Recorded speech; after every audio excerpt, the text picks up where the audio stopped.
ভক্তরা ফুটবলে বাংলাদেশে হতে যাচ্ছে নতুন দিনের সূচনা। হামজার পর আরো ৩০ প্রবাসী ফুটবলার ছুটে আসছে বঙ্গপারে। ইউরোপ আমেরিকার শীর্ষ লিগের তারকারা আসছে দেশকে ভালোবেসে। শীঘ্রই দেখা যাবে ফুটবলের নতুন জোয়ার।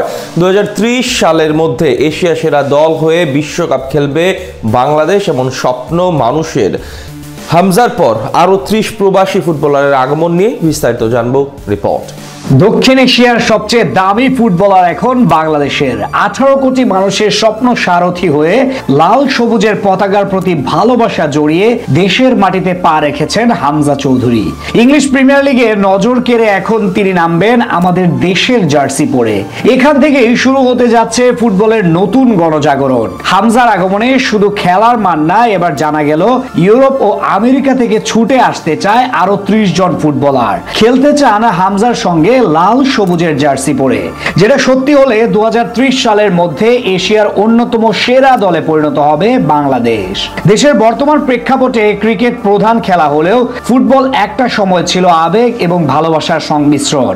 বিশেষ করে ২০০৫ সালের পূর্ববর্তী সময় জুড়ে এই ফুটবলকে ঘিরে স্বপ্নের সব গল্প ছিল বঙ্গপারের মানুষের। কিন্তু মাঝে বিশাল অধপতন হলেও এবার হামজার আগমনে নতুন উদ্যম পাচ্ছে দেশের ক্রীড়াঙ্গন, যেখানে ঝাঁকড়া চুলের এই মানুষটি ভূমিকা রাখছেন হ্যামিলনের বাঁশিওয়ালার মতো। তার বাঁশির সুরে বুঁদ হয়ে যেমন শহরের সব প্রাণী ছুটে এসেছিল, তেমনি হামজার ডাকে এবার দুনিয়ার আনাচে কানাচে থেকে ছুটে আসতে সম্মতি জানিয়েছে অনেক প্রবাসী ফুটবলার। হামজার সাথে ২৫ মার্চ ভারতের বিপক্ষে অভিষেক হতে পারে ইতালিয়ান প্রবাসী ফাহমিদুল ইসলামের। এর আগে জামাল ভুঁইয়া এবং তারেক কাজী ছিলেন সেই তালিকায়। এছাড়া আরো বেশ কয়েকজনের সঙ্গে কথা চলছিল বেশ কিছুদিন ধরে।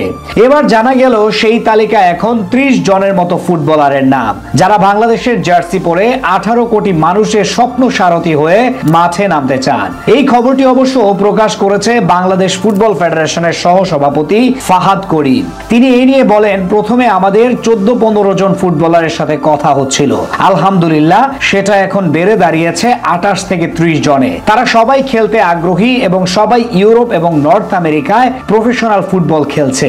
তাদের ব্যাপারে আমরা আশাবাদী। ঠিক এমন জোয়ার যদি অব্যাহত থাকে তাহলে সুদিন ফিরতে বেশি অপেক্ষা করতে হবে না।